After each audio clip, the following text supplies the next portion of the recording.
আসসালামু আলাইকুম বন্ধুরা, কেমন আছেন সবাই? আশা করি সকলে ভালো আছেন। তো আজকে আমার যে ভিডিওটা সারার কথা হলো সেটা হলো আপনার লিটার কিভাবে বিছাবেন এবং কি মিক্স করবেন লিটারের সাথে। তো মূলত এই অটো মিলের যে ধানের তুষটা আছে সেটা দিতে হবে, প্লাস কাঠের গুঁড়ি দিতে হবে। তো ধানের তুষে কিন্তু কোনো যেন ধুলা যেন না থাকে সেটা আপনাকে ভালোভাবে খেয়াল রাখতে হবে। আর এই যে কাঠের গুঁড়ি সরাসরি মিল থেকে মিল থেকে কিন্তু এই কাঠের গুঁড়ি সংগ্রহ করা যায়। তো এই দুইটা মিক্স করে দিলে কি উপকার হয় সেই বিষয় নিয়ে কিন্তু আজকে আলোচনা করা হবে। আর শুধু একটা দিলে কি কি ক্ষতি হয়। মূলত প্রথমে হচ্ছে আপনি যদি ধানের তুষটা দেন, ধানের যে ইয়াট আছে তুষটা সেটা যদি শুধু ব্যবহার করেন, এতে কিন্তু আপনার লিটার কিন্তু ভিজা থাকবে, কখনো শুকাবে না। আর এটা কিন্তু ঝুরঝুরা করার ক্ষমতা নাই, এটা কিন্তু পানি শোষণ করার কোনো ক্ষমতা নাই।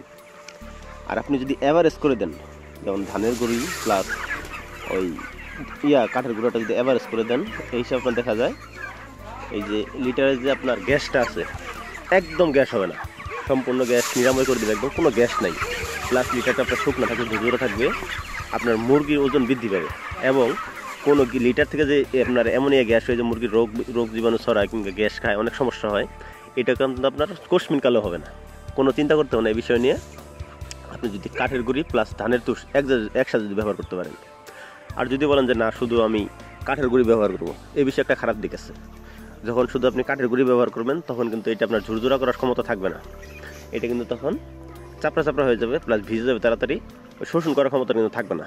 আর দুইটা যখন অ্যাভারেজ করে দেবেন, দুইটা কিন্তু ভুরভুরা থাকবে, একদম একদম ঝুরঝুরা থাকবে। যে ঝুরঝুরা থাকার কারণে কিন্তু আপনার লিটারটা শুকনো থাকবে, প্লাস কোনো গ্যাস হবে না। আপনি ট্রাই করে দেখতে পারেন একবার, যে কাঠের গুঁড়ি আর এই ধানের তুষতে লিটার কতটা মানে কার্যকরী, মুরগির কতটা উপকার হয়। ভালো থাকবেন সবাই, আমার চ্যানেলটিকে সবাই সাবস্ক্রাইব করবেন।